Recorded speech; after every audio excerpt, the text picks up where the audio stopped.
I once read that the Norse called their slaves thrall, which sounds like a curse but felt more like an erasure. I'm your bedtime historian, and tonight we're stepping into a frost-bitten world where freedom is as distant as the next fjord and dignity. Well, that's something you'll have to leave behind. Iron rings, foreign tongues, the salt stench of fear thickening in your lungs. It starts with a door breaking open in the wrong century. Your feet scrape over splintered floorboards before touching the cold mud outside. The sun hasn't risen, but your fate already has. Who are these raiders? Why you? How far are they taking you? And will you still be yourself when you arrive? If this all sounds like something that would jolt you awake, don't worry. Around here we do trauma slowly, so if you enjoy your history, served cold and with minimal rights, go ahead and like or subscribe. We raid like this every week, quietly. Do you think about who you might have been had you lived in another century? Or how fast you'd get captured? Now dim the lights, maybe turn on a fan for that soft background hum, and let's ease into tonight's journey together. You are not a warrior, not today. You are not the one swinging the axe or shouting over the roar of waves. No.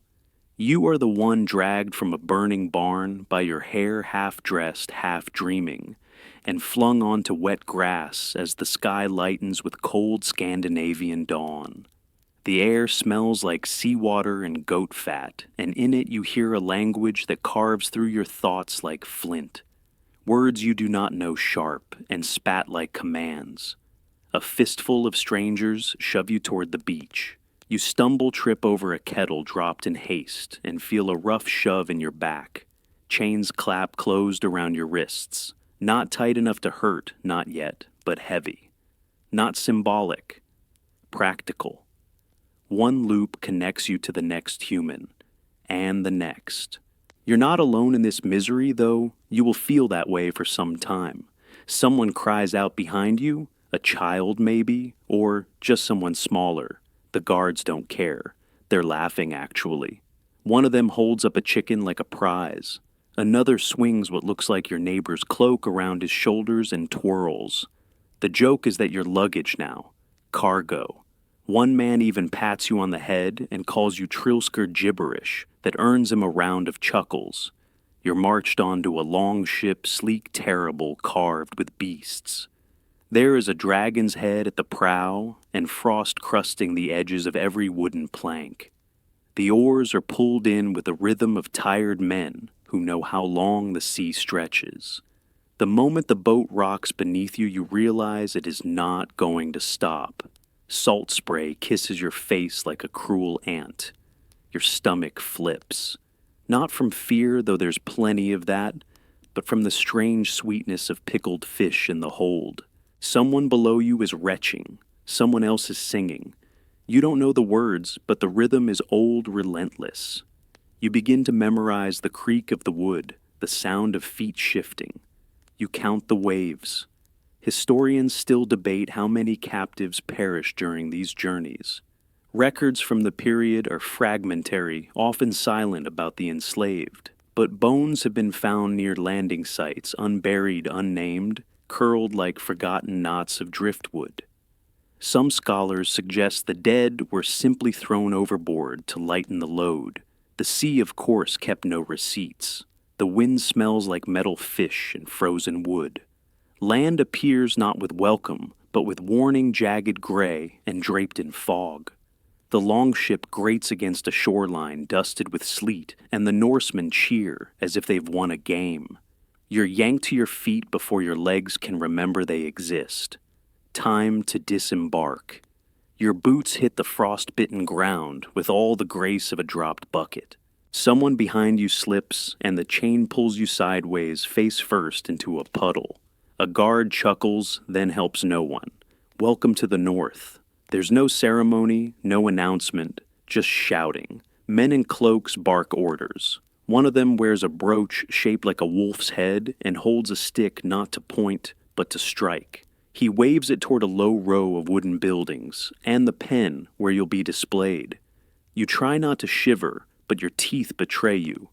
Your destination. a patch of trampled dirt near barrels of herring and mead. You're positioned between a red-cheeked boy with a broken sandal and a woman cradling a bruised wrist. Your wrists are looped to a post. You don't know what they're saying, but you can guess. The man with the wolf brooch waves again, and suddenly people are inspecting you. First, a buyer lifts your hand, examines your palm like it's a recipe. Another pokes at your shoulder. Someone lifts your chin and grins at your teeth like you're a horse. Then comes the back tunic yanked up spine surveyed like it's a ledger entry. One woman snorts at your boots and mimes slipping on ice, and the crowd laughs. It's a joke about your homeland. You don't know the punchline. You are the punchline. This is a slave market, though. That word might not appear in the sagas. The records are vague epic poetry wasn't written to detail sales ledgers. Scholars argue whether such public displays were rare or routine. Some claim captives were traded quietly in barns or at the edge of town.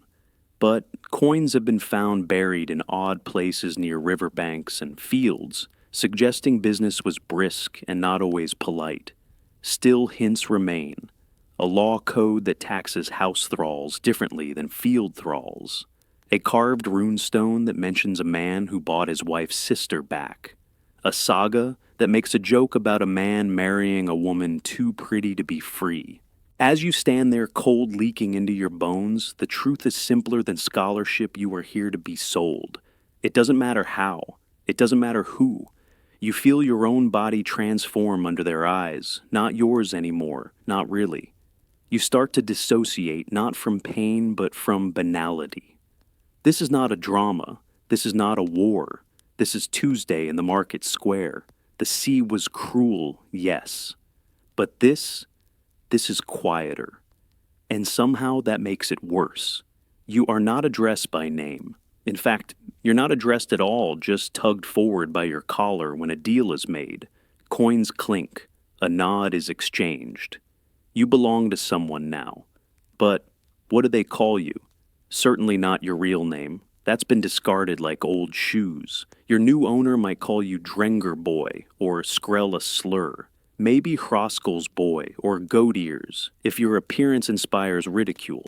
Names among the Norse carry weight, lineage, honor, legend, but none of that applies to you. Your name is utility. Your name is absence. You hear it first when you're handed a bucket. Mud, the voice snaps, and it takes you a moment to realize it means you. A boy nearby flinches in sympathy. Or maybe he's just reacting to the shout. Either way, Mud follows you now like a wet cloak. There's no naming ceremony, of course. No fireside tale. No formal claiming. The name isn't shouted to the gods or written in a ledger. It's mumbled during chores, barked when you're too slow, whispered by others like a warning. This world keeps its proper names for stones, storms, and suns, not for thralls. Historical records rarely preserve slave names. The sagas composed and written by free men rarely linger on the enslaved unless it's for comic relief or brutal plot twists. Some scholars suggest nicknames were common, based on traits' origins or humiliations. Others argue that most slaves were simply boy-girl, or that one. You begin to answer automatically, not out of respect, but survival. Mud says the voice. You look up. You nod. You move. Names are supposed to root us to history, to memory. But yours now floats above you untethered and meaningless. When you say it to yourself, I am Mud, you feel absurd. And yet, not saying it would be worse. Another slave older passes you a crust of bread and calls you new blood. His eyes are tired, his accent thick. He doesn't ask your name. He knows you won't say it. He doesn't tell you his either. That's how it works here. Names are weight, and no one wants to carry extra. There is one strange comfort even your owner may not care what you're called. You are function, not person. If he remembers your face, that's enough. If he forgets you, that's dangerous. Forgotten slaves are often blamed for everything. Left unpunished, unfed, unnoticed. A bad name is better than none. You scratch your arm. The itch is constant now, partly from cold, partly from fleas. You wonder what your family would think if they heard you called mud. Maybe they'd laugh. Maybe they'd cry. Maybe they'd pretend not to hear. Historians still debate how Norse naming customs functioned among the enslaved. Was it mockery, control, disinterest? The absence of evidence offers no consensus, only silence punctuated by nicknames carved in margins joked about in footnotes. But here in this cold field of goat dung and smoke, your name is real enough to summon you, and that's what matters. The collar is cold when they bring it out, iron looped and already damp from a previous wearer. You don't see it coming. One moment you're stacking firewood. The next, a hand grips your neck, tilts your head, and a ring closes with a sickening click. There's no speech, no ritual, just weight. It's not ornamental. It's not even uniform. Some collars are thicker, others rusted. Yours has a little loop on the front, large enough for a rope, small enough to snag your dignity. A boy nearby whispers, "Don't scratch." It just makes it worse. You nod, but your fingers betray you. The collar pulls you forward when your new master tugs it. Sometimes he attaches a cord. Sometimes he just grabs the ring like a handle. It's not every day, but often enough that you begin to tilt your head slightly when walking, anticipating the sudden jerk. Historians once doubted the existence of Norse slave collars. Some called them literary inventions, symbols, rather than tools. But recent archaeological digs unearthed iron rings near Longhouse remains their size and shape eerily consistent. A few even had decorative etchings, as if someone somewhere cared enough to beautify subjugation. Scholars disagree whether those were ceremonial or cruel gifts. You don't get the decorative version. Yours is plain utilitarian and heavier than it looks. By midday your neck is raw. You try patting it with hay. It doesn't help. The itch itches deeper than the skin. It's not just about control, it's about visibility. The collar makes you easy to spot, easy to grab. It marks you even at rest as someone to command. A traveler passing through the village doesn't need to ask who the slave is. The ring says it all. One afternoon while drawing water, you notice a girl maybe 12 staring at your collar. She doesn't speak, just stares. Then, without a word, she reaches out and taps it like she's knocking on a door. Her father yanks her away and apologizes not to you, but to your master. Later that night, another slave tells you of a man who had 2 collars, one for work, one for feast days. You laugh dryly. What's a festive collar exactly? One with bells. The iron never warms. Not even by the hearth. Even when your skin is hot from labor, the metal bites cold. You start to dream of removing it, not in some daring escape, but in a quiet moment when no one's looking. You picture sliding it off, setting it gently in a stream, and watching it sink. But the ring is locked, and you don't know how to pick it. And if you tried, you'd lose more than your collar. Scholars continue to debate whether these collars were reserved for punishment or used broadly. No laws survive to explain their distribution, but bones with ring impressions have been found buried beside hearths and middens alike. Not all were punished, but all were owned. And now, so are you. Winter settles in without asking. It arrives not as a storm, but as a silence, the kind that muffles footsteps and makes the air feel like a wet stone pressed to your face. You've been marched to your new home, if that's what this sagging longhouse is called. It breathes smoke through its sod roof and leaks light through a crooked doorframe. The inside smells like boiled meat and moldy straw. You're not alone.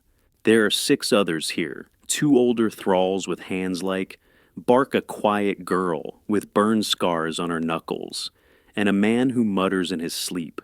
Your sleeping space isn't so much assigned as implied. You pick the least wet corner near a half-rotted beam, and someone grunts in approval. Congratulations, welcome to the team. Each day begins with the sound of coughing. Not yours, your owner's. If he's up, you should be too. You haul water from a frozen stream, the bucket handles biting into your palms. Then it's peat cutting, slow cold, back breaking. The peat smells like the bog's bad breath. After that, scraping dung from beneath the livestock planks, and maybe, if you're lucky, a quick chore outside before the sun vanishes. You are given sheepskins stiff with age and older stains. They barely hold warmth. You wear them anyway. The work doesn't end with daylight. Your master's son shouts your name mud still and sends you running for more wood or more water, or the knife he dropped in the midden, if you fumble a cuff, if you speak another. You learn quickly efficiency over dignity. Laws existed in Norse society to protect property. Valuable property, that is. A slave could cost silver, sometimes even more than a horse. If injured unjustly, your master might receive compensation, not you. The laws protect the buyer, not the bought. Historians debate whether these protections were enforced or simply symbolic. Some legal texts mention fines for maiming a thrall, but say little about actual enforcement. A slave's pain mattered only as an economic calculation. One afternoon, you collapse while hauling water. Your legs just stop working. The sky spins. A knee lands in your back. Up, someone growls. You obey. Not because you want to, but because staying down is worse. Back inside, the longhouse warmth is rationed. The hearth burns more smoke than fire, and the smoke sits low, stinging your eyes. You're allowed to sit only after everyone else has. Meals are a kind of reward, but not guaranteed. You learn to eat quickly, quietly, and not too much. Everything is just enough. In the dark as others snore, you study the beam above your head. Not for escape, there's nowhere to go, but just to remember something stable, something that doesn't move or shout. The wind outside howls. Inside your breath is the only thing you control. This is your new rhythm. Work, chill, cough, scrape, sleep. Repeat. And the collar never comes off. Dinner isn't called. It just happens quietly when the fire has been stoked and the important people have been served. You learn the pattern fast. Don't ask. Don't hover. Don't sniff too loudly when the steam wafts your way. Your bowl comes last, and sometimes not at all. The first time you eat in this household, you're handed a wooden dish with a few spoonfuls of barley porridge. No salt, no fat. It tastes like wet dust. Still you nearly cry. Not from hunger, but from the simple fact that it's warm. You finish before the others are halfway through. One of the house children laughs and drops a fish head into your bowl. For flavor, she says, smiling like it's a gift. The others laugh too. You nod politely and eat it. Chewing bones is a new skill. You learn it quickly. Meals are communal. A circle forms around the hearth. Family first, then guests, then servants. You crouch behind them, not in the circle, but near enough to observe it. Talking is permitted if it's not you. You learn to listen to smile when they do, and to freeze mid-bite if someone higher ranked needs something. Warm bowls trump full bellies. Over time, you realize certain foods are off limits. Honeyed bread, roasted meats, anything involving herbs. Those are for feast days or honored guests. You get gruel leftover stew fish bones or oat cakes so old they could double as roof tiles. One day you spot a boiled turnip and nearly weep. It's not yours. Folk tales sometimes speak of thralls who grew fat under kind masters. They appear in riddles or comic side plots, usually slow, sometimes clever. One story tells of a slave so plump he was mistaken for a bishop and sent to parley with raiders. The joke, of course, is that he liked the role and refused to give it up. But your story, not that one. Your stomach shrinks. Hunger becomes not a crisis, but a companion always there nudging. You wake with it, sleep with it, dream of soft bread and apples. One day while mucking the byre, you find a beet frozen in the hay. You eat it raw. No one notices. Scholars debate how slaves were truly fed in Norse households. Recipes don't survive for thralls. Archaeological finds reveal charred grains and fish bones in slave quarters, but little else. The silence in records is telling meals were forgettable by design. Feeding a thrall wasn't ritual or reward, it was maintenance. One night, your owner hosts a feast. The hearth roars. Platters arrive, boar buttered turnips, even cheese. You serve, of course, pouring ale, catching glances being invisible. At one point, you're allowed a crust. It's hard soaked with beer and tastes like a miracle. Later, as you scrub the floor with a rag made from an old tunic, you realize something odd. The hunger isn't what hurts most. It's watching others eat without thinking, without noticing. You would remember every bite. They forget every meal. It takes less than a week for your bed to move out of the longhouse into the byre. They say it's for warmth, but you know the real reason: space, or lack of it. Or maybe they just prefer not to step over you in the night. The byre is technically part of the house, but barely. It's the animal end half stone, half muck, where goats huddle and pigs grunt in their sleep. There's straw on the floor, but not enough to keep dry. A low beam forces you to crawl inside like a dog. Congratulations. This is home now. You sleep between a nanny goat with attitude and a pig that snores louder than the blacksmith. The air smells like ammonia and wet wool. You make peace with it, or try to. The animals ignore you for the most part, except when food is involved. One pig bites your toe. No hard feelings. You probably stepped on something she wanted. You tuck your sheepskin around you and try not to move. Movement stirs fleas. Movement annoys the animals. Movement gets you wet. Stillness becomes a habit. You begin to sleep like a statue, frozen, curled, cautious. You learn the goats first. One nudges you when she's cold. Another chews your sleeve out of boredom. They're oddly social, more so than the people upstairs. Eventually you name them, not aloud, of course, just in your head. It helps. Morning comes with snorts and bleats, and a rooster that roosts somewhere above your feet, though you've never figured out where. You wake sore. You wake itchy. You wake with a pig's tail under your chin once. That's a new low. Some say thralls were treated better if they helped with livestock birthing. Midwifing goats and pigs could earn you scraps, even praise. Other stories suggest slaves were considered no different from animals, fed with them, housed with them, disposed of like them. Records conflict, and scholars still argue. One medieval poem mentions a slave who slept with oxen so their breath might warm his bones. Another describes a man who refused to leave the barn, even when freed, saying, "At least the cow does not lie." You can't decide which story is sadder. You try to stay clean, but it's impossible. Fleas are constant, lice inevitable. Washing happens rarely and always with someone watching. You scrape dirt from under your nails with a twig and call it a bath. Your skin turns red from cold, then gray from grime, and you stop caring. One night during a storm, a chicken takes refuge on your stomach. You don't move. It's the warmest you've been in days. You fall asleep to the sound of dripping roofs, snoring pigs, and your own breath shallow and slow. In the dark, you whisper your real name just once, just to yourself. It feels like a spell. But the goat snorts, the pig shifts, and you realize here, in this straw-filled corner of a smoky longhouse, you are no one's person. You are just a thing among other things. And no one comes looking for things. You forget to stir the cauldron, that's all.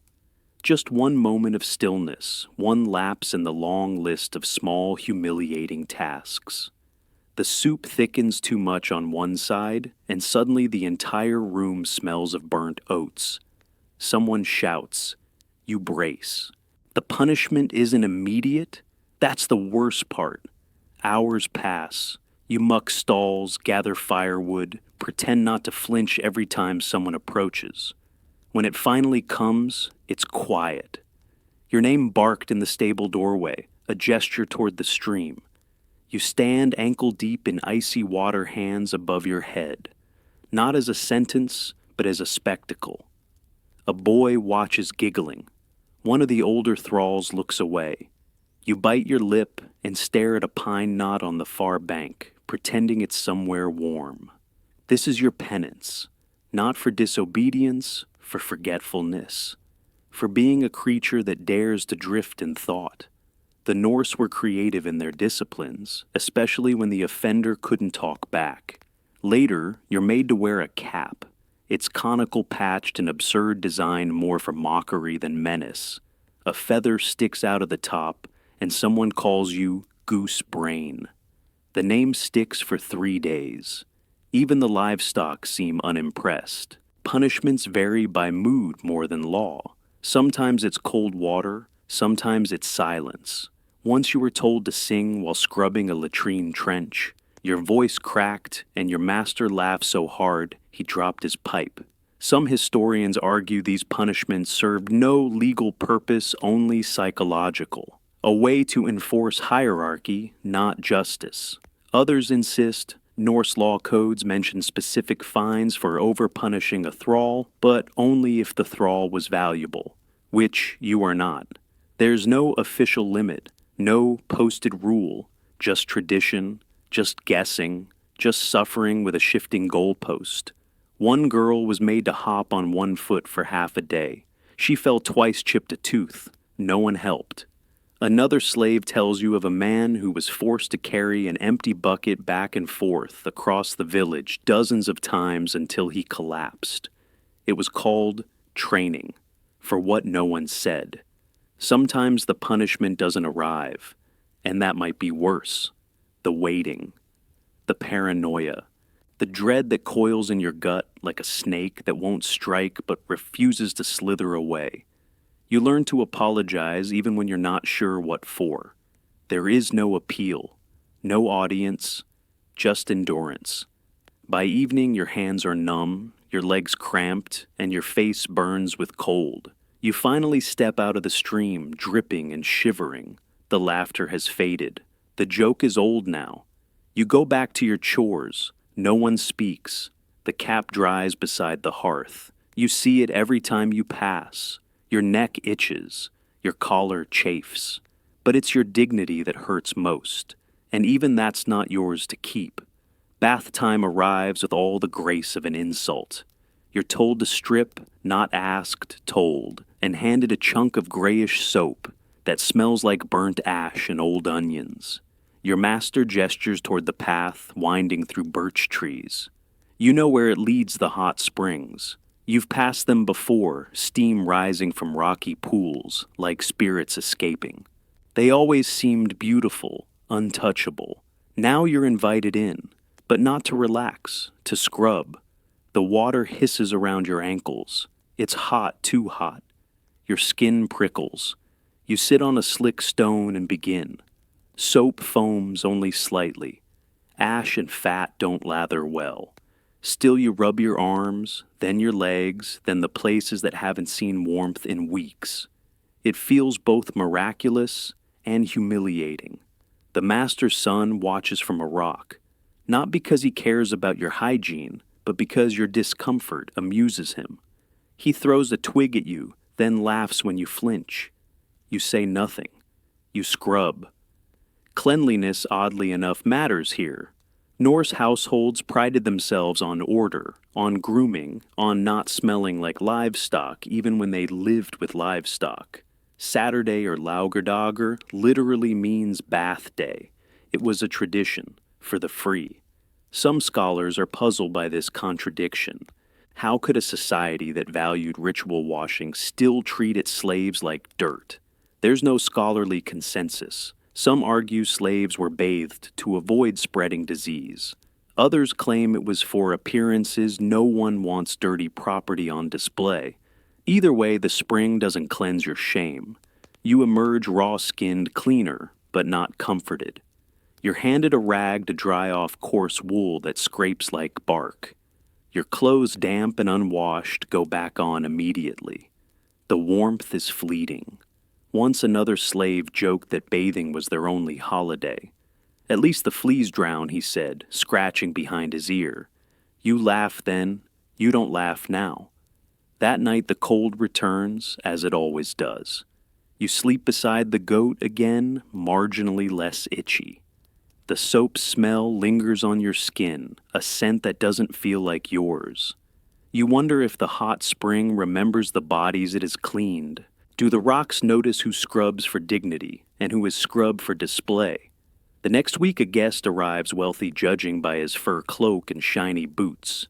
You're ordered to help clean the hall. Again the soap, again the bath. You go, because you're told. You leave because no one bothers to stop you. You're starting to think that even rituals in this world are about power. Bathing isn't rest, it's erasure, a polishing of objects for noble eyes. Later, you overhear someone say, "Even mud smells like juniper today." Laughter. Your name again wielded like a broom meant to sweep you into place. The spring will not remember you. The soap will be used on someone else. And tomorrow, when you smell like goats again, no one will care. But for now, you are clean. The feast begins without you as always. Roasted meat scents the air mingling with the tang of fermented apples and pine smoke. You smell it from your post behind the wall, a thin timber barrier meant to keep animals out, and you apparently as well. But there's a knot in the wood, and through it just barely, you can see the firelight dance. Inside the longhouse glows, furs hang from beams, silver goblets flash with mead, and shadows flicker along the faces of people you serve but never join. The voices rise in song, something low rhythmic and strange. Not quite music, not quite prayer, a chant. Someone outside once called it a blot, a sacrifice maybe. You're not sure. A pig, a bowl of ale. Or worse, the guests cheer. A horn is raised. You watch as a man smears red on the doorway beam. Pig's blood, hopefully. Hopefully. You crouch lower, barely breathing. No one's seen you. You shouldn't be here, but curiosity is harder to chain than ankles. The Norse gods you've learned aren't gentle. They roar. They demand. They feast on victory and ignore mercy. Your master speaks of Odin with reverence and fear, more fear than faith. Once he muttered something about runes before striking a boy who spilled honey. You're not sure if the blow or the prayer mattered more. Some sagas hint that slaves were excluded from these rituals entirely. Others mention thralls witnessing rites from the shadows peeking between boards, eavesdropping on sacred secrets. Historians still debate how much slaves understood or were permitted to see. Some claim the rituals were theater meant to awe. Others insist they were real visceral and reserved for the free. Tonight, whatever this is, it's not for you. But you can't look away. A dog howls outside, not yours. A village stray, maybe. The wind shifts and for a moment you hear drums, or maybe it's just the pounding of feet. The fire flares higher, then comes silence. Long, heavy, then laughter. Someone staggers outside, shirt half untucked, holding a bone like a scepter. He urinates against the wall and shouts something about Thor's hammer. You duck just in time. The wine hits the ground inches from your head. He returns inside oblivious. You exhale, slowly. Later, someone throws bones into the fire. They hiss and crack, sending sparks toward the ceiling. A woman dances. A man slaps a drum. A child watches wide-eyed and silent. You don't see a pig. You don't see a knife. But you're not sure if that makes it better. You slip away before the embers die. Your chores still await. The goat needs water. The buyer needs straw. No one will ask where you've been. Still your pulse stays quick, not from fear, from something older. A sense that you saw something forbidden, that you brushed against the sacred and lived. But in the world of thralls, even glimpses are punishable. So you carry the secret like you carry firewood quietly and with both hands.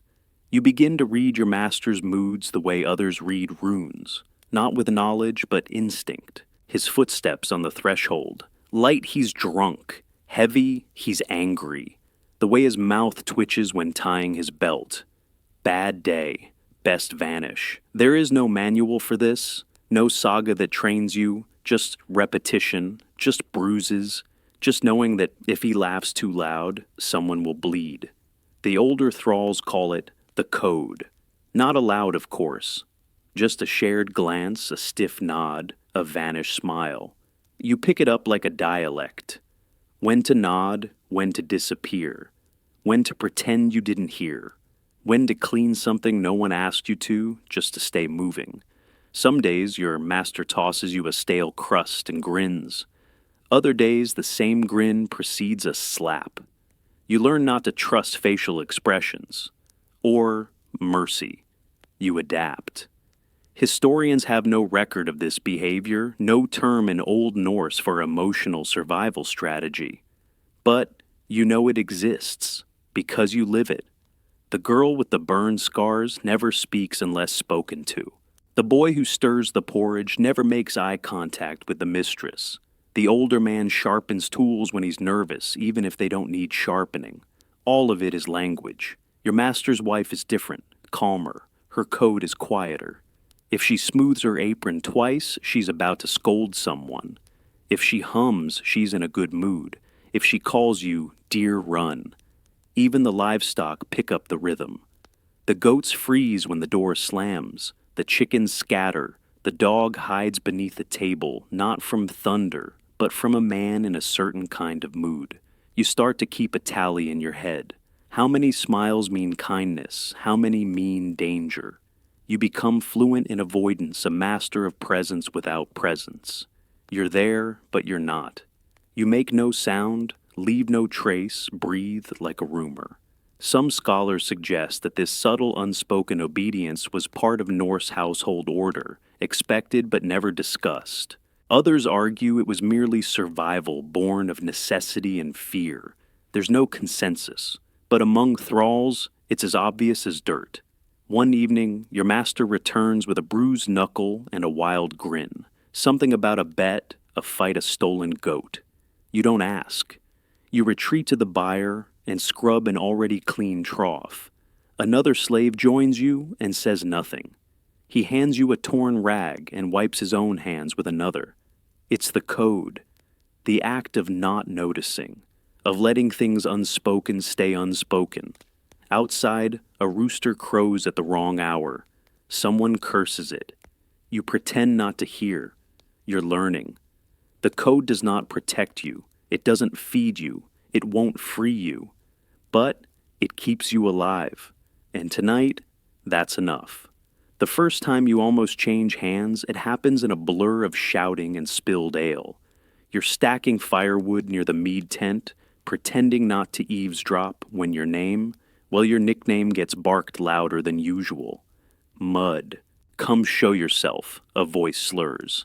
It's your master red-faced beaming. You step forward cautious. He slaps your shoulder hard enough to bruise. Strong back, decent teeth. Lost a toe last winter, but still kicks. Laughter erupts. He's showing you off like a dog at a fair. Then comes the wager. A neighbor leans in, squinting at you. I've got a dog, he says, nodding toward a long-eared beast tethered nearby. Good nose. Doesn't bite children. Trade your master squints back. Does it herd? He asks. Can it carry buckets? No. The man replies, but it doesn't forget to stir the pot. More laughter. Your stomach twists. Thralls were property? Yes, but more than that, they were status symbols.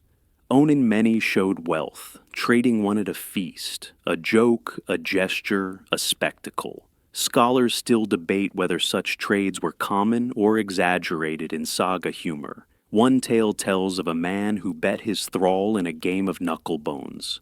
The thrall won himself back. Probably fiction. But you hope it's true. Tonight it's not fiction. You're part of the punchline. Your master strokes his beard, sways slightly. Deal, he says. The dog's owner smiles. You don't. But before hands are clasped, a woman, your master's wife, intervenes. She glares, arms folded. You're not sober, she snaps. And we already have a useless dog. The insult is not lost on anyone. The laughter falters. Someone coughs. You're dismissed with a grunt. The moment passes. Back behind the longhouse, you sit by the chopping block and stare at your hands. You almost weren't yours anymore, and the only thing that saved you was marital irritation. The dog barks once. You glance over. It has kind eyes. You nod at it. Solidarity. Later, the other slaves tease you. Traded for a mutt, one says. You'd fetch less than a goat, and spring adds another. You fake a smile. But it lingers, this feeling of being negotiable, of having a value and yet none. Some scholars believe thralls in Norse society were rarely resold except in hard times. Others argue informal trades happened often, especially at gatherings. The truth is, the records are sparse. What is known, a slave's fate could pivot on a whim, a joke, or a drunken dare. That night you lie awake staring at the rafters. You imagine being hauled to a new home, new master, new collar. Maybe worse, maybe better. There's no way to know. You hear the dog whine once outside, then silence. And in the quiet, you wonder not for the first time if it's better to be unwanted or irreplaceable.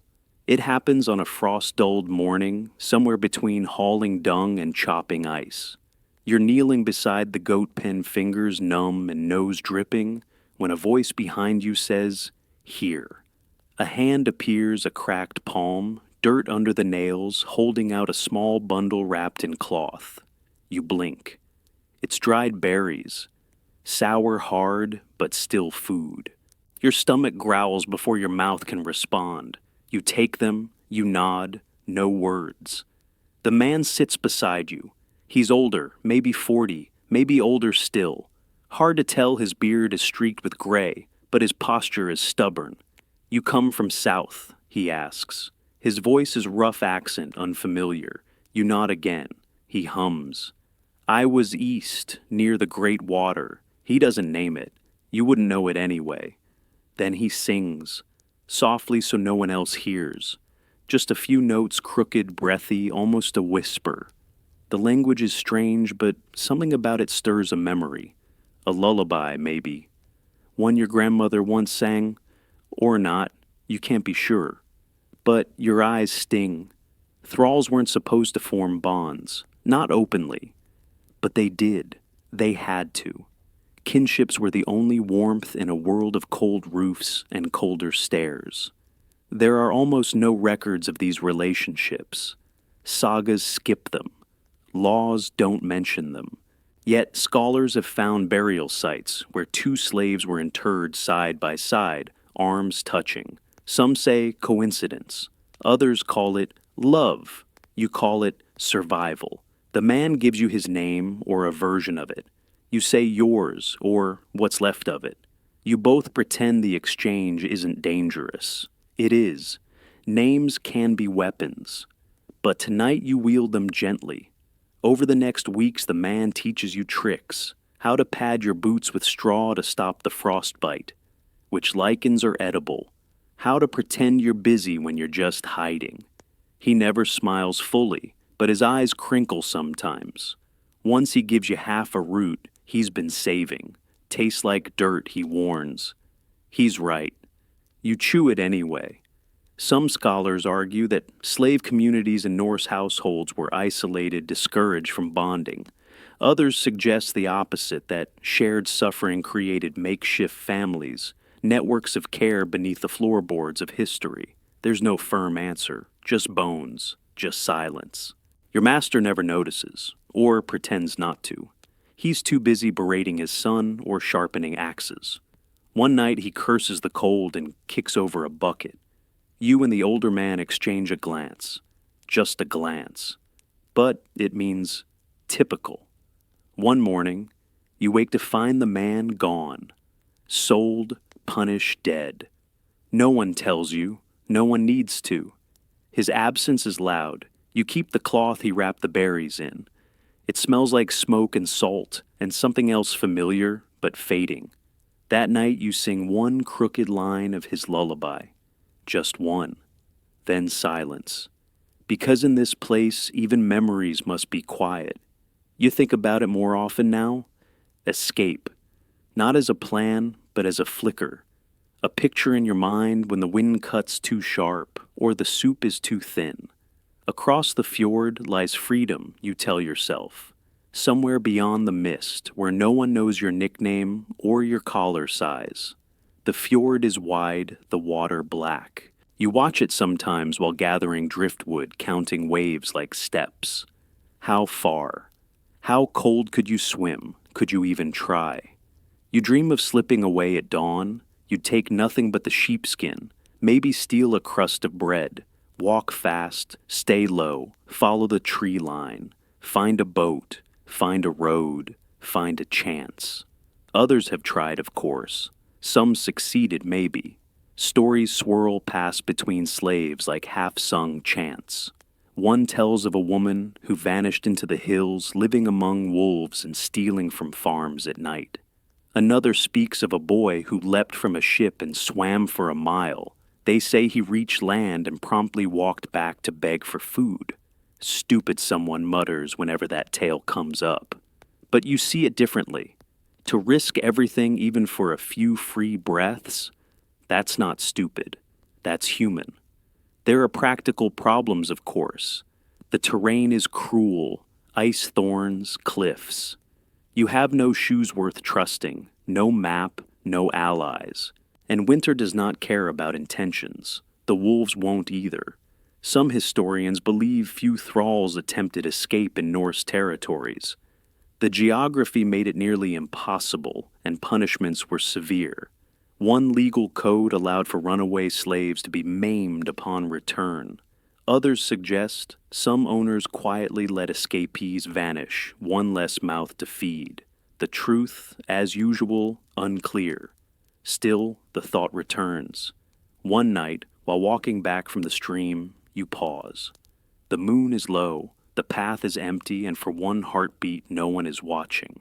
You take a single step in the wrong direction. Just one. Then you hear it a cough, a rustle, a snore from the byre. Someone is awake. You freeze. The spell breaks. You return to your path. But later in the byre curled beside the goat, you think it wasn't fear that stopped you. Not entirely. It was memory.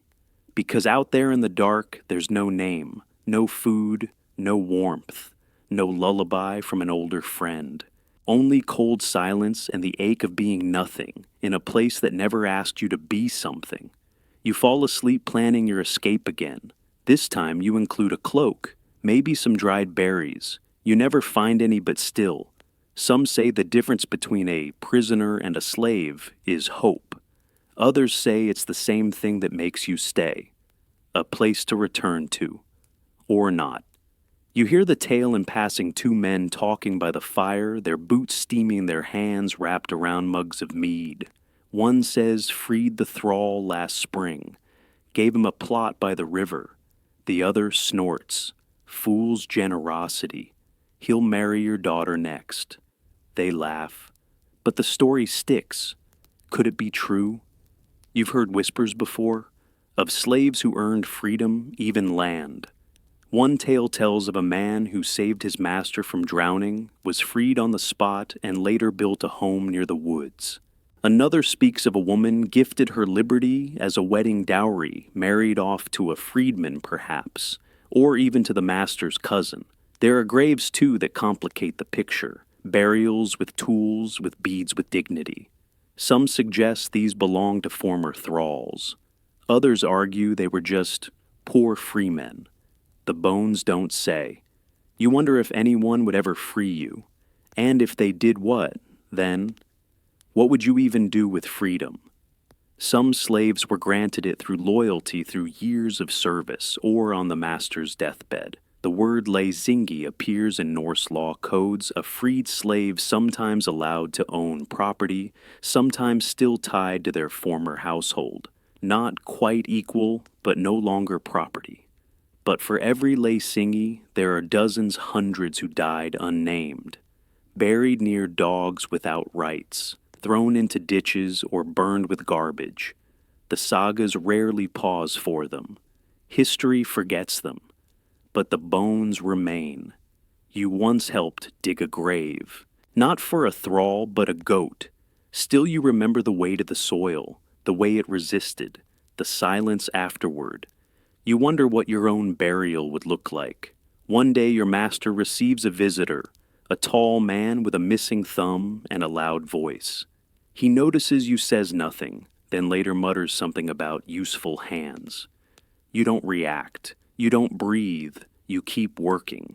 A week later, nothing happens. You remain. That night you sit by the hearth, long after everyone else is gone. The fire crackles low. You hold a cracked spoon, not eating, just holding. You think of the others, the ones who vanished. The old man with the lullaby, the woman with the scarred hands. Gone, but not forgotten. Not by you. And you think of freedom not as a grand escape, but as a possibility. A slow unraveling. A soft breath at the edge of the fjord. Maybe one day someone will write your name. Maybe they'll spell it wrong. Maybe they'll call you mud. Maybe that's all right. Because even that would be more than most. Historians still wrestle with this contradiction, how a system so cruel could occasionally grant dignity. Was it mercy strategy? A way to keep the rest obedient, no answer satisfies. But here tonight, in the glow of dying coals, you let yourself believe. Not in freedom, but in the idea of it. And sometimes that's enough to get you to morning. The morning, however, brings its own kind of damp reality. Ash crusts the rim of your bowl. The air still smells faintly of burnt oats. And when you rise, the ground doesn't just meet your feet, it squishes. The turf door resists. You lean your weight against it, and it gives not with a creak, but a squish, as if you've stepped onto a soaked sponge. Earth and straw fuse beneath your feet, patched with flattened heather and bits of crushed bone. You're not even inside yet, and already your boots are weeping. Crossing the threshold means entering a new climate. Inside, it's neither cold nor warm. Just wet. A fog of wood smoke hangs shoulder high, stirred only by the occasional shifting of someone's cloak or the flap of a curtain. The air tastes like ash and old wool. Your eyes sting. Your nose wants to give up. And still, somehow, this is shelter. There's no neat hallway, no space to dust yourself off. What you step on is what you get: turf straw, trampled rushes, and occasionally something more questionable. The floor is the garbage heap, not metaphorically. You look down and notice a smear of porridge crusted into a soft mat of crushed barley. A child's discarded shoe half sinks into it. The chicken beside you pecks at something you hope was once edible. This apparently was normal. Viking homes, especially in Iceland and Greenland, were often dug into the earth and covered with layers of turf and sod. This insulated against brutal winters, but it also meant water pooled where it pleased. Drainage. A mystery. Historians still argue whether they used clay layers, drainage ditches, or just sheer stubbornness. There's evidence of intentional sloping in some homes, maybe to guide the water out. Maybe. But then again, maybe it just didn't bother them. What's fascinating is how much the sogginess was embraced. Beds were elevated, yes, but animals often lived just a step below humans, right there in the same space. Their body heat was free warmth. Their waste, well, that's part of the composting floor. Step carefully. Your foot squelches again. You edge past a hanging hide and into what must be a communal space. Everything is low. Ceilings press down beams thick with soot. It's not claustrophobic, just oddly cozy, like living inside a peat-scented bread loaf. In one corner, a woman stirs something thick in a pot. In another, someone naps under a wool blanket, nose twitching from the smoke. Every now and then, the wind presses in through the turf, and the whole room huffs like a dragon exhaling through wet moss. There's a rhythm here. A wet, smoldering, stubborn rhythm. And if you stay long enough, you'll start to hear it. A new ache curls in your chest before breakfast. It isn't hunger, it's smoke. Not the romantic kind, no cinnamon logs or flickering pine-scented flames. This smoke is thick, greasy, and mean. It scrapes its way down your throat, coats your tongue in charcoal, and there's nowhere else for it to go. Inside this Viking home, there is no chimney. Instead, you follow the haze upward. A smoky ghost trail leads to a hole in the roof, an opening that flirts with ventilation but never quite commits. The fire blazes in the center of the room, contained within a ring of soot-blackened stones. It crackles and pops alive and hungry, but unrepentant. Above it, beams glisten with 1,000 layers of resin and smoke fat, like the walls of a neglected barbecue pit. And yet, nobody seems to mind. Children nap near the fire pit, their faces gray with ash, but peaceful. An old man coughs softly in his sleep, once then again, and then it stops. Women move through the haze like they've grown gills. Even the dog has stopped sneezing. Only you, the outsider, seem to notice how thick the air has become. Some archaeologists argue this smoke saturation was intentional, not just tolerated, but preferred. The theory, fumigation. The air itself served as pest control. Fleas, mites, and lice hate smoke. So, what's a little lung damage if your beard is flea-free? Others suggest it was just a matter of habit. Norse lungs adapted. Generations grew up breathing thick stew air from birth. No one knew what clean air even smelled like. When Icelanders finally built proper chimneys in later centuries, many still preferred the sting and stinginess of the old ways. The absence of a chimney wasn't just structural, it was psychological. Still, the hole in the roof had its charms. It let in moonlight. It served as a calendar of sorts. When the light hit the right beam, it marked planting season. During winter, it framed the stars' tiny icy hopes above the sweat and soot. You look again at the fire. It's surprisingly small, no bigger than a goat curled tight. The heat radiates unevenly. Your shins are scorched, but your nose is freezing. You back away only to step into someone's sleeping mat. Grunts and shifting. You apologize unheard. Above the fire, iron hooks dangle blackened pots. A stew simmers root vegetables, maybe a shred of fish, definitely something fermented. The scent is sharp, but not unpleasant. It makes your stomach rumble, then rethink it. You wonder how often things caught fire. The answer, more than once. Burned layers beneath sod homes suggest multiple rebuilds.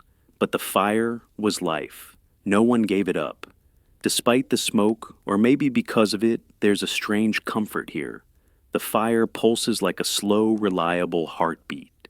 It smells like struggle, like family, like a history too heavy to leave behind. And so, the longhouse breathes, smoke up, heat down, time thickening in the air. You've barely adjusted to the smoke when you notice them wooden boxes built into the walls, their fronts veiled with thick wool curtains. Some are open, revealing furs, feet, and elbows. Others stay closed like quiet secrets. These are not storage chests. These are beds. Box beds, they're called. Cubbies for people. You inch closer. The beds are narrow, womb-like enclosures, just big enough for 2 adults if they lie curled and breathless. A curtain shields them from the smoke, the draft, the eyes of others. But not the sound. Snoring, whispering the soft, wet cough of a child, it all seeps through. No one agrees on their exact purpose. Privacy. In a house where everything is shared that seems optimistic. Warmth. Likely. The smaller the space, the easier to trap body heat. Romance, possibly. Though one scholar dryly noted that Viking longhouses left very little room for secrecy or decency. Sometimes entire families shared a box bed, parents with toddlers, grandparents with grandchildren, lovers maybe, or practical sleeping partnerships heat before compatibility. The interiors of the beds are dark even by longhouse standards. One box still bears the ghost of an oil lamp crusted with soot and whale fat. You imagine lying inside wrapped in fur, surrounded by the muffled sounds of breathing fire crackle and far-off sheep bleats. It might be comforting or claustrophobic. And then there's the ladder. One box is raised high like a bunk. A child scrambles up it barefoot and soot-streaked, grinning with familiarity. He disappears behind a curtain, followed by a sneeze and a giggle. These beds, cramped though they are, become tiny kingdoms, safe zones in the communal chaos. Sometimes they were reserved. One box bed might be for the matriarch alone, curtained not just for privacy, but reverence. Another for honored guests padded with the household's best wool, meaning the least lumpy. The beds themselves were works of craft, pine fir or driftwood depending on location. Some featured carved posts, dragon's knot work, faded symbols whose meanings have vanished. Were they prayers, warnings, decorations from bored hands? There's debate, of course. Some archaeologists claim these cubbies were less widespread than sagas suggest, more myth than norm. Others believe they were essential, a logical response to overcrowded homes and relentless cold. The truth lies somewhere between the soot and the sagas. You tug gently on one of the curtains. The fabric is rough, scratchy, but thick. Behind it, just shadows. You think of what it must feel like to pull that curtain shut against the world, to disappear into your own pocket of warmth, sound, and breath. No locks, no keys, just wool and sleep. Even now, long after the Viking Age ended, box beds linger. Replicas appear in Scandinavian museums. Some farmhouse versions survived into the 19th century, lined with lace and porcelain.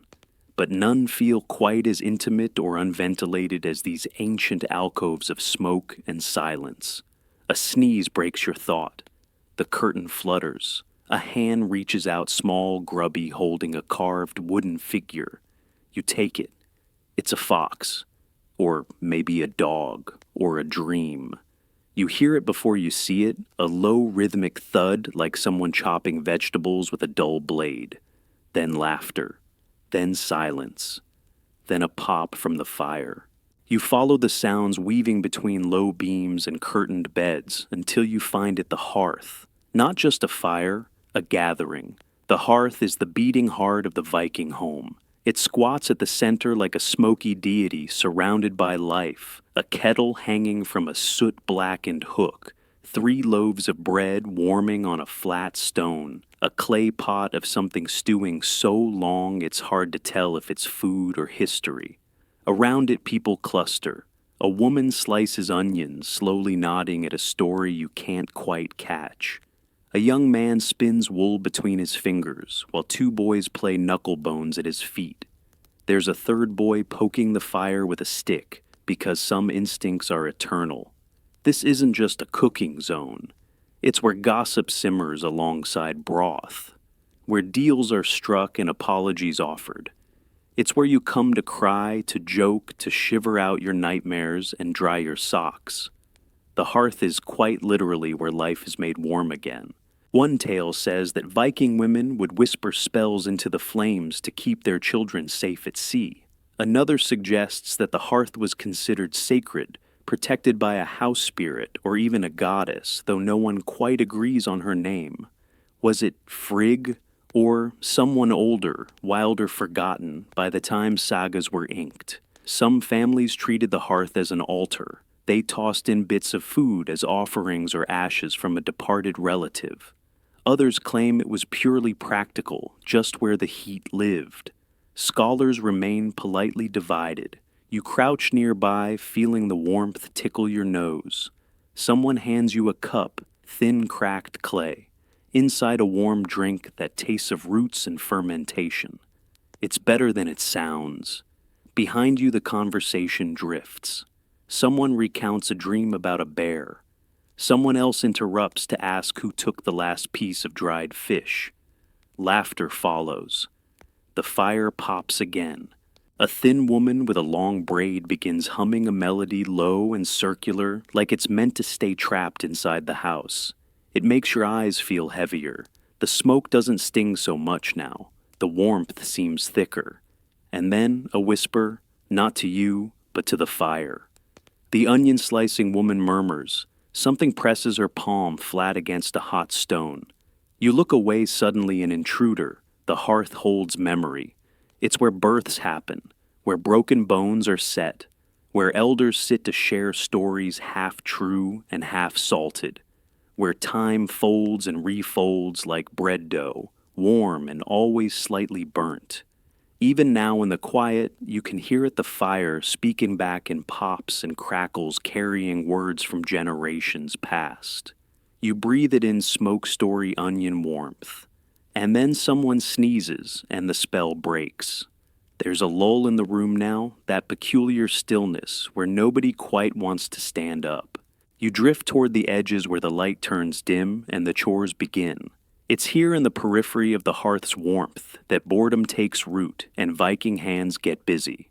A woman squats near a basket, her fingers dancing through a spindle. She draws out wool in long, ghostly threads, rhythm steady trance-like. You watch as the yarn forms thin uneven, but strangely elegant. Beside her, a man sharpens a knife with a flat river stone, pausing every few strokes to inspect the blade with narrowed eyes. His hand moves like he's done this forever. Further along, a girl knots rope, not with urgency but with care, folding each twist like it matters. Rope here is life used for sleds, boats, animal tethers, and sometimes for fun. Not far off, two children sit cross-legged in the straw, deeply focused on their toys. One cradles a doll made from fish bones wrapped in linen scraps. Its face is etched with a few faint lines, a frown maybe, or concentration. The other child holds a carved walrus tusk, shaped like a horse. They make them gallop across the floor, avoiding a smudge of spilled soup as if it's a river. You smile. Desperation makes good entertainment. There are no scrolls here, no chessboards or painted cards. Amusement comes from hands, from repetition. Whittling, spinning, weaving, carving. Some historians argue these weren't just distractions, they were apprenticeships. That Viking children learned trade logic through toy play. That each rope knot was a primer on barter. Each carved animal a practice in storytelling. Others suggest it was just survival disguised as leisure. Keep the hands moving. Keep the mind quiet. A man with missing teeth hums as he works. He's fashioning a spoon handle out of driftwood, pausing now and then to squint at a knot. The spoon is curved like a swan's neck, though it will likely just stir stew. There's a rhythm to these motions, one that builds a strange sense of peace. Nobody seems in a rush. The house creaks. The dog yawns. Someone starts humming the tune from earlier again. It's not all domestic harmony. A sharp voice breaks through the calm. A teenager has unraveled part of a rug by mistake. She tries to re-knot it. Her mother sighs but doesn't intervene. You get the sense she's let worse things unravel. You step past another basket, this one full of bone scraps, dull needles, and a few objects too ambiguous to guess at.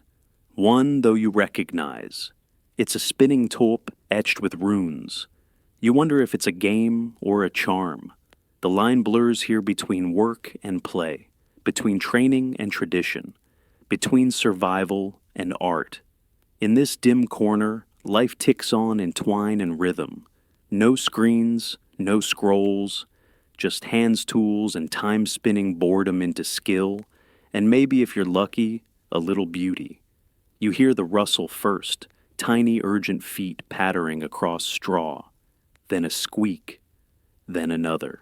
You follow the sound to a shadowy alcove just beyond the fire's reach. Here in the half-light, life takes on a different scale. A cat crouches silently, amber eyes, wide ears twitching.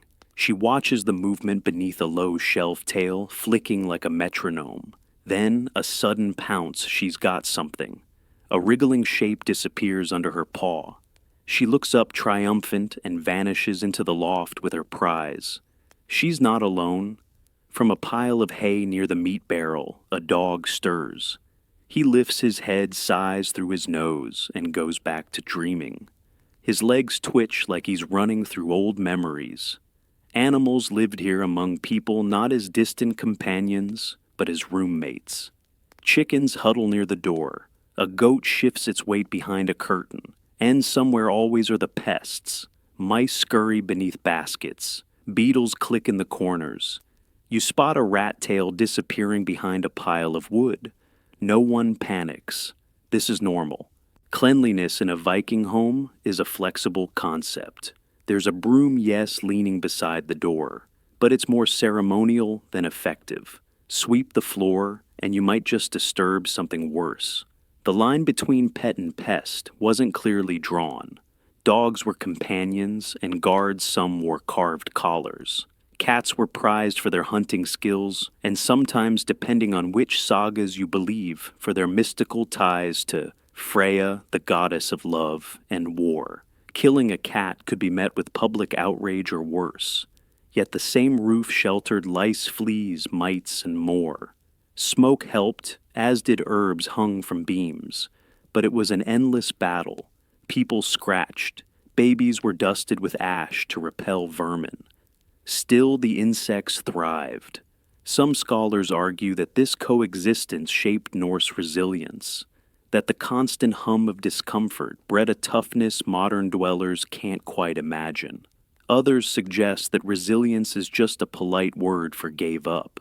You kneel beside the meat barrel. It's sealed with waxed cloth, but something has gnawed through one corner. A small beetle crawls out sluggish and full. The dog eyes it, then falls back asleep. In another corner, a child sits with a cat in her lap. She's brushing it with a twig. The cat purrs, rumbling like distant thunder. You wonder if this ritual is for comfort or cleanliness, maybe both. A nearby man rubs a balm onto his arms, strong-smelling, made from pine resin and pig fat. You ask what it's for. He shrugs. Bites, he mutters in a voice like gravel. There's no rage at the infestation, no traps, no poison. Just a sleepy, stubborn coexistence. This house breathes in many species, all surviving, all adapting. You duck as a moth flutters by. The cat springs again. And life here, strange and layered, keeps rustling forward in paw prints and whispers. The walls speak, but not in words you know. You run your fingers across the rough timber beneath the grime, beneath the soot. There are markings. Carvings faint and jagged, trailing like veins across the beams. Some are simple loops, spirals, crude stick figures. Others feel deliberate, etched deep with a sharp hand and heavier purpose. Was it decoration, prayer, or just something to pass the long, dark hours? A boy notices your gaze. He grins and gestures toward a beam near the fire pit. There, faint but unmistakable, is a pair of antlers carved into the wood, curved with just enough skill to suggest a reindeer, or maybe a troll. The boy makes a face and pretends to spook himself. He's clearly proud of it. His joke, or his ancestors. In some homes, these carvings were everywhere. Door lintels bore twisting runes. Bedposts had intertwined animals, fangs, and feathers in wild embrace. A lintel might contain the Eggish Hjalmar, a rune for protection, or just a doodle from someone waiting for stew to boil. Some historians call it graffiti. Others believe it was magical warding. Some argue both. In Viking society, where spoken word carried weight and literacy was rare, marking the walls meant more than idle hands. You spot a symbol shaped like a fish, its mouth open in surprise. It's next to a jagged series of lines that could be waves or teeth. And beside that, a face cartoonish wide-eyed tongue sticking out. You're looking at centuries-old comedy. There's speculation that children were often the artists. Their lines are uneven, bold. One scholar suggested Viking children were encouraged to carve better wood than each other.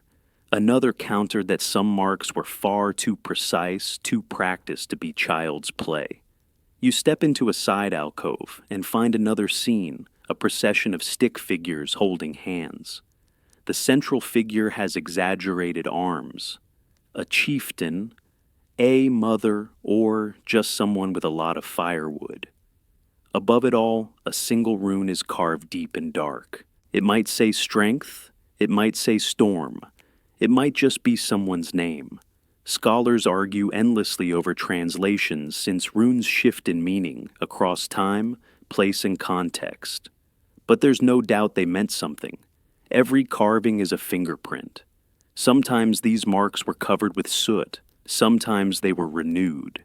In one longhouse, ruin archaeologists found that certain runes had been traced over again and again, centuries apart, as if the meaning stayed even when the hand changed.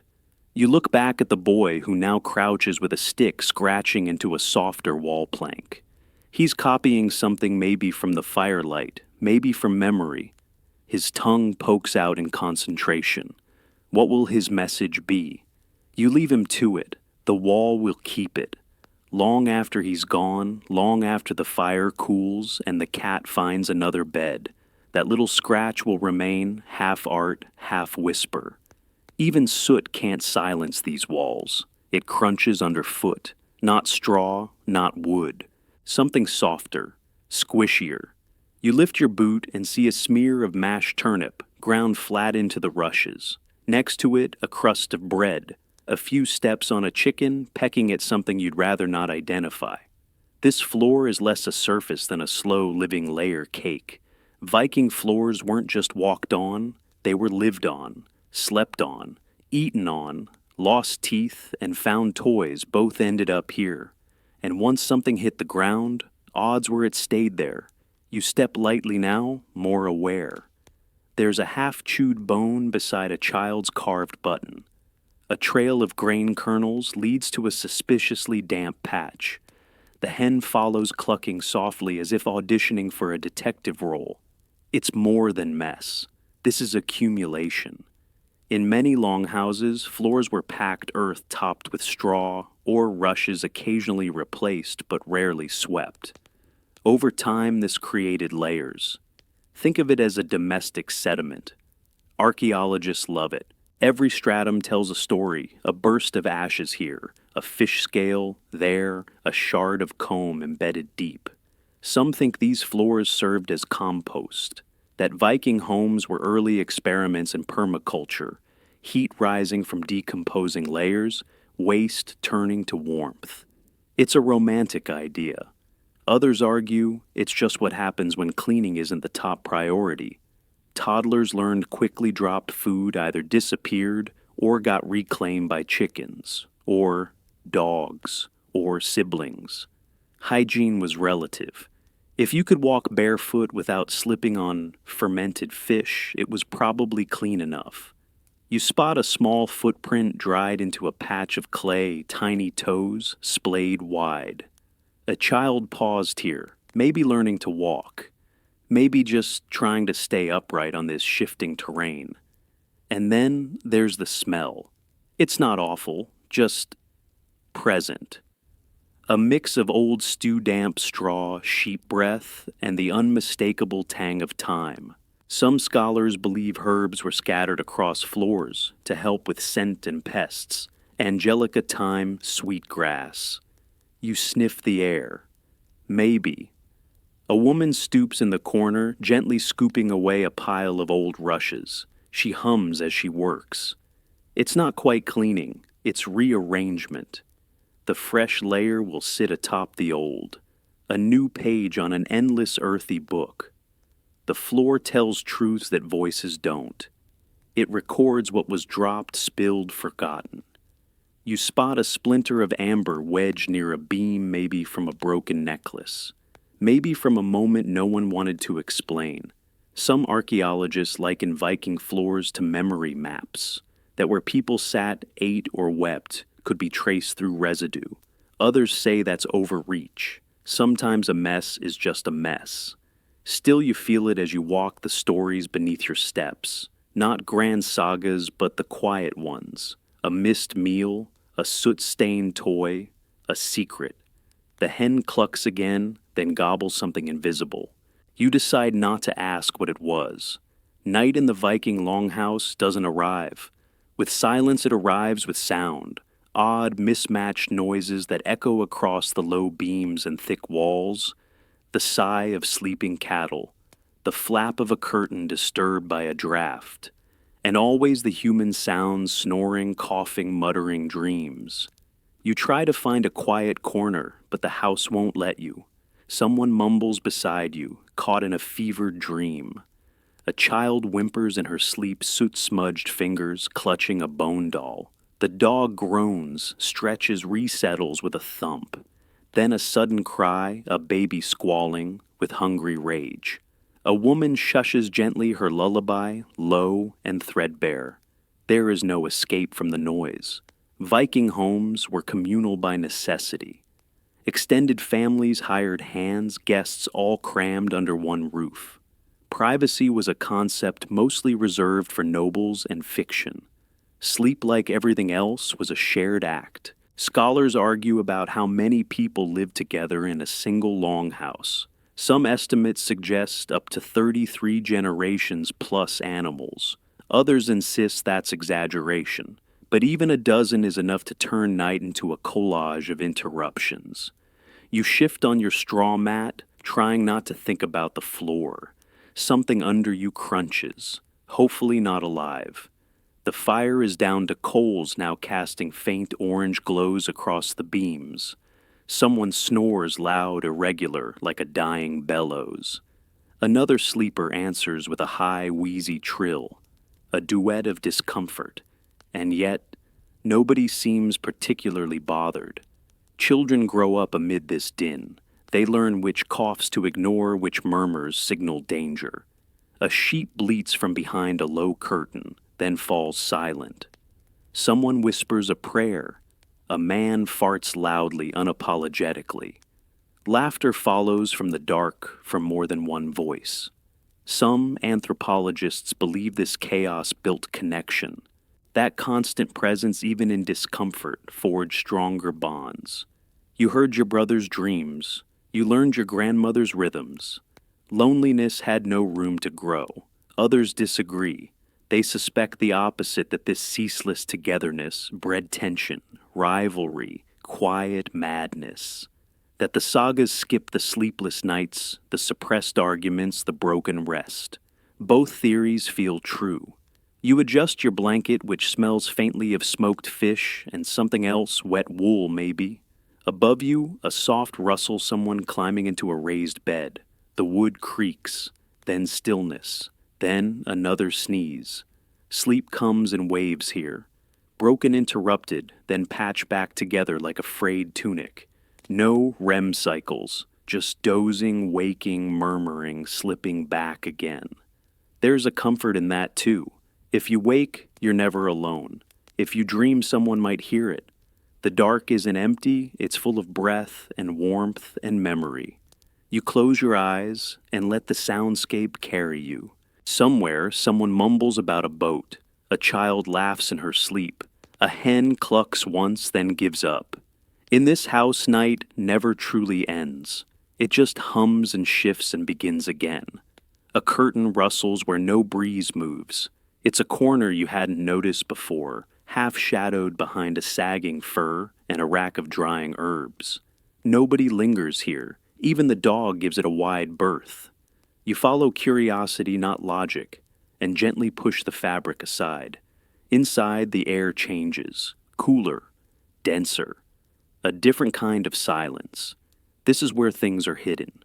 The space is barely larger than a cupboard. The walls are closer. The roof slopes sharply as if the house itself wants to keep this place secret. A narrow shelf holds a bundle wrapped in flax cloth. Behind it, a gleam amber maybe, or something more precious. In Viking homes, not every possession was on display. Some things were kept in these nooks out of sight, out of reach, out of question. Items of magic, of wealth, or of shame. Maybe all three. You shift a wooden box and find a carved figurine, small, human-shaped, horned. A god, a monster, a joke. Its features are worn down to suggestion. You tuck it back where you found it. This isn't a place for taking. Archaeologists often find these hidden spots in longhouse ruins, depressions in the earth floor, shallow wall cavities, sealed niches. Some held tools, others bones. One even had silk threads coiled around a whale rib.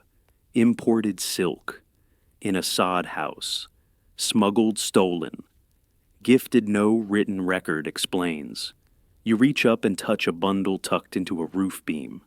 It crinkles faintly, parchment-dried fish skin. No way to know without unwrapping, and something in your spine advises against it. The Norse world blurred lines between the sacred and the practical. A smooth stone might be just that, or a memory anchor. An iron nail could be a structural aid or a protection charm. Hidden things weren't always sinister, but they were almost always meaningful. A faint scraping draws your eye to a notch in the wall. There, someone has carved a rune, single, sharp, deliberate. It doesn't match the playful scrawls from earlier. This one feels older, defensive, a shield made of silence. Some historians believe these spaces were for worship, tiny shrines to household gods or outlawed beliefs. Others suggest more mundane uses, hiding trade goods, family heirlooms, or illicit love tokens. The sagas are vague sometimes, suspiciously so. You crouch lower and find a folded scrap of cloth beneath the beam. It smells faintly of pine and smoke and something floral. It's stitched at the edge, uneven but precise. Initials, A sign. There's reverence here, but not religion exactly, more like caution. These were people who lived in close quarters, who trusted each other, and didn't all at once. A secret could be a form of safety. You step back and let the curtain fall closed. The space disappears as easily as it revealed itself. Nobody acknowledges it. No eyes follow you. The house resumes its breath. But now you know behind every sod wall, beneath every wool curtain, there may be a space like this tucked away quietly, pulsing with memory. The door creaks open. Again. You glance up expecting another family member returning from the smokehouse or the latrine ditch. Instead, a stranger steps inside, cloaked, dripping with sleet eyes, scanning the dim room with practiced calm. No one reacts. Because unexpected guests, they're expected. In Viking homes, hospitality wasn't a choice, it was law. Sacred binding and frequently awkward. Travelers, messengers, traders, even exiled relatives might arrive at dusk and end up sleeping beside your stew pot. You made space. You shared bread. You hoped they didn't snore. The stranger nods at no one in particular, then eases into a corner near the hearth. Someone tosses him a dry cloth. A child offers a crust of bread. No words exchanged. This is choreography, not conversation. You think of your own home doors that lock schedules that bristle at interruption. Here, the longhouse breathes like a lung. Inhale the unfamiliar, exhale the routine. The sleeping arrangements reflect it. Most Viking homes didn't have individual bedrooms, just beds and mats and corners. Visitors might share a box bed or curl under a fur on the floor. The idea of personal space was laughable, or maybe irrelevant. Historians love to debate this. Was hospitality truly sacred, or was it a survival tactic in hostile landscapes? Some argue it was deeply spiritual, rooted in the god Odin himself, who often disguised as a beggar to test generosity. Others point to sagas that suggest more pragmatic reasons, extra hands, potential alliances, or simply no way to say no. You move aside as another figure enters. An older woman, cheeks red from wind hair, streaked with sleet. She doesn't knock. She just drops her bundle by the door and stomps the snow from her boots. The chickens scatter. Someone hands her a cup. The conversation resumes. Guests aren't questioned. They're absorbed. There's a saying, better no house than a house without hospitality. Vikings believed denying shelter was dishonor. Even an enemy could find warmth for the night, provided weapons were surrendered at the door. You scan the room now and realize you no longer know who's family and who's guest. The lines blur quickly in firelight. One man sharpens a blade, another plucks a lyre string. A woman spins wool while two children climb into a bed that doesn't seem to be theirs. No one minds. The rhythm continues. Some scholars believe this open-door ethic made Viking society surprisingly fluid. Exiles could return. Deals could be struck mid-blizzard. A monk might share ale with a former raider. Others suggest the rules were bent more often than not. That grudges simmered under the skin of courtesy.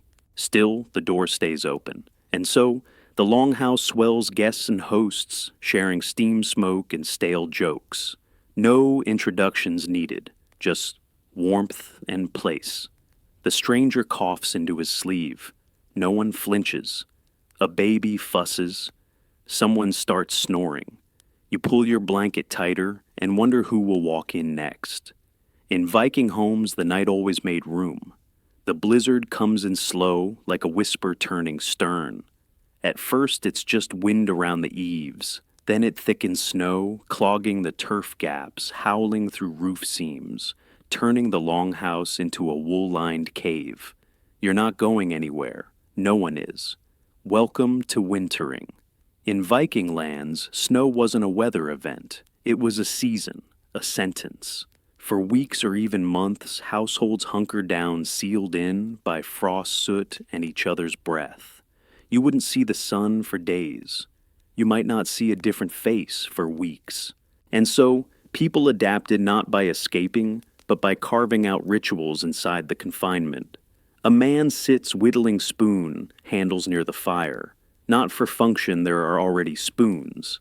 These are curvy, odd abstract. One looks like a bird with 3 necks. The woman beside him stitches colored threads into wool, pulling knots so tight they squeak. The children braid straw into hoops, throwing them at a peg for points. No one's quite sure who's winning. Some scholars believe these domestic crafts were more than time passers. They were therapy. Preventative measures against cabin fever. The sagas rarely mention it directly, but hints remain tales of household tension, minor insults erupting into major dramas. One saga quietly notes a man sulking behind the meat barrel until spring. You can imagine why. The days blur. The room dims early. Stories stretch longer. Jokes get recycled, retold in exaggerated voices, then in reverse, then with the goat as the main character. Laughter bubbles more desperate than amused. At least once a day someone erupts over dropped soup-missing mittens stepped on toes. Raised voices, then silence. Then someone stirs the fire, and life limps forward again. Winter was also when knowledge traveled. Elders shared sagas sung low and long. Children learned genealogy, listening wide-eyed, as ancestors blurred into myth. Someone might pull out an old game board, Sean F. Fatiful, the Norse strategy game part, chess part, grudge settler. But not all activities were peaceful. A stolen spindle could spark weeks of sulking. Accusations over burned porridge might last till thaw. There's even record of a man exiled after a winter argument over wool theft. Scholars politely debate whether that saga was metaphor or domestic reality. You press against the wall and listen to the storm. The house groans alive with breath and fire. You picture other homes like this dotted across snow-blind valleys, each filled with steam, storytelling, and quiet fraying patience. Someone passes a horn of mead.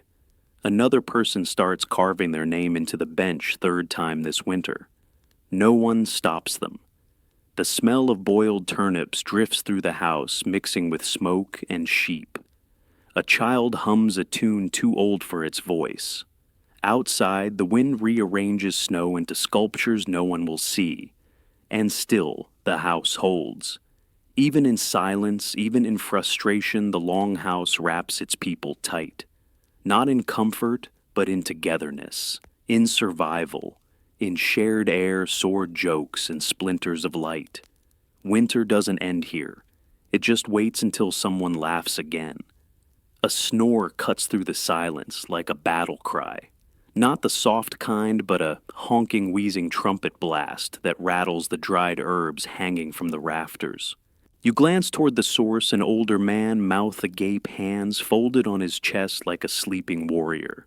No one seems surprised. In the Viking longhouse, even snoring had a hierarchy. Beds were not assigned based on comfort, but on reputation, age, usefulness, and volume. The loudest snorers often got the wall beds deep in corners where they could resound undisturbed. Quieter sleepers, they ended up in the middle, trampled by late-night trips to the meat barrel or by goats with bladder issues. You shift your straw mat again now, painfully aware of your proximity to the snoring champion. It's not just him. There's a second rhythm too, more nasal, higher pitched. It comes from a smaller figure across the room, a duet in opposing keys. Anthropologists theorize that these nighttime acoustics reflected deeper social dynamics. The louder the sleeper, the more tolerated their noise, because it meant you knew who they were. Familiar sounds reassured. Strangers, on the other hand, were judged more by how they slept than how they spoke. Some scholars even suggest snoring was protective. A loud sleeper made it harder for thieves or spirits to sneak through the house undetected. Others argue that's reaching. Most likely it was just a side effect of communal living and smoke-saturated lungs. Still pecking orders emerged. A chieftain snored freely. A child was told to hush. Middle-aged warriors argued over who got the soft corner, citing back pain and saga-worthy achievements. The unspoken rule: snore boldly or be relocated. The walls of the longhouse absorbed it all. Night after night, a layered symphony of breathing, coughing, muttering, and flatulence. Each household developed its own audio signature. Visitors adapted quickly or didn't come back. You close your eyes and try to find a rhythm in the chaos. The deep inhale-exhale beside you syncs with the wheeze across the room. A dog snores through its nose with a hiccup at the end. Even the goat contributes, bleating gently in its sleep.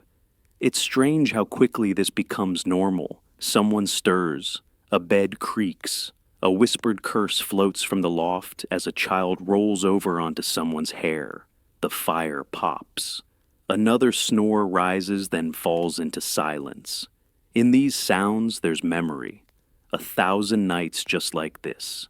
1,000 mornings of stiff necks, bruised ribs, and groggy stories over turnip stew. You shift again, trying not to crunch the nearby doll. The house exhales. Somewhere outside, snow falls unnoticed, muffling the world. But in here, nothing stays quiet for long. There's comfort in it, the certainty that someone is always awake or nearly. That breath never fully stops. That even in sleep, voices find their way. So, you listen. Not for dreams, but for the pulse of a house that never truly rests. And try to snore softly enough not to get reassigned.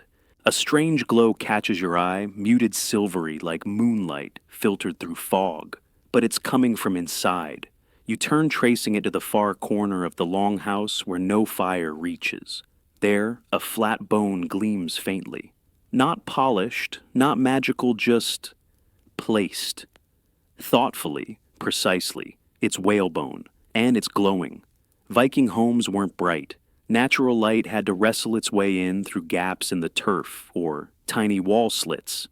Candles made from tallow were precious and smoky. Oil lamps flickered weakly. So, the Norse got creative. They used bone. Splayed pieces of whale jaw or rib, sometimes even polished scapula, were placed in shadowy corners to bounce what little light existed. Not mirrors exactly, but reflectors. Light would strike the fire or lamp and scatter gently across the bone's surface, brightening the gloom just enough to see your toes. Or your spindle. Or the beetle inching toward your bread. You move closer and spot another clever device, a stretch fish bladder, nailed over a hole in the wall. It glistens translucent and pearly, A window of sorts, letting in daylight without letting in wind. You tap it. It wobbles like jelly, ingenious and mildly grotesque. Some scholars marvel at this early bioengineering, a marriage of survival and ingenuity. Others downplay it, calling it the best of limited options. But all agree Viking lighting was wildly inventive for its time. These homes relied on what they had: bones, bladders, frost-smooth stones, even reflective water pans. A bucket of water beneath a lamp could double the brightness. Someone in this house figured that out. You scan the walls. Tiny shelves hold oil lamps low, long carved from soapstone or clay. Their flames are no larger than a thumbnail, but they fight hard against the dark. Near one, a mirror shard gleams glass, perhaps stolen or traded wedged into wood like a captured star. You picture nights here during deep winter, weeks when the sun barely rose, the house dark for most of the day, meals by firelight, chores by instinct, laughter floating somewhere in the smoke. How many eyes strained to sew under this whale-lit glow? How many sagas were whispered beside fish-skin windows, with shadows dancing like old gods across the beams? One tale tells of a woman who used a polished mussel shell to reflect the fire onto her loom. Another mentions men lighting their way with lanterns made from carved turnips and a rag dipped in fat. Historians debate whether that last one's true or just evidence of Norse humor. You pass another corner where a narrow trough filled with sand holds a faint line of smoldering embers fire rope. It creeps slowly burning along its length for hours, even days. A low-tech nightlight, a spark always waiting. There's something elegant in all this illumination through scrap and sea. Light not as luxury, but as strategy. And still somehow it feels warm. The house breathes, the light shifts, and every corner gleams with quiet invention. You lean back against the wall, soot-warmed and wool-wrapped eyes drifting half-closed. Somewhere nearby, someone mutters in their sleep. But it's not the sound that holds your attention. It's the pause. A silence in the room, subtle and sudden, like everyone has collectively decided to hold their breath. Then a whisper. You can't make out the words, only the shape of them. Quick, careful, meant for the shadows. A woman murmurs to herself as she tucks a pouch under her bed. Another lifts the edge of a curtain and glances toward the beams. It's not fear, it's habit, ritual, deference. Some Viking families believe the house could hear you, not metaphorically, literally. They called them husvedder house spirits. Guardians, tricksters, or silent witnesses. Each longhouse might have one passed down with the beams and bone. If treated well, they protected. If insulted, they made trouble. Milk spoiled faster. Knives dulled, bread wouldn't rise. So, people adapted. They avoided arguments in certain corners. They whispered blessings before lighting fires. They never ever cursed the home aloud. Some think it was folklore born from cramped living. When walls are thin and privacy a myth, it's easier to blame an invisible spirit than the relative sleeping beside you.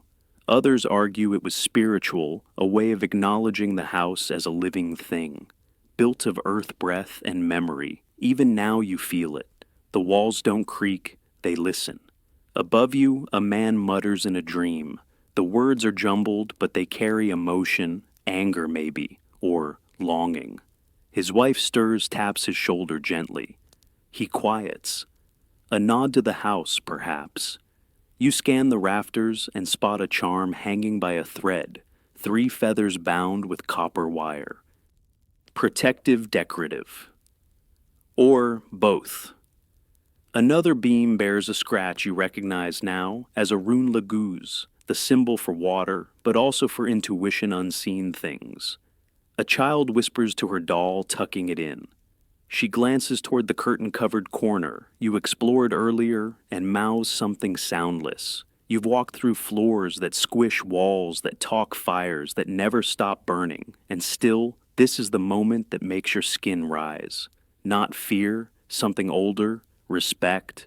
Some historians believe these beliefs were tools psychological scaffolding for people crammed into darkness and snow.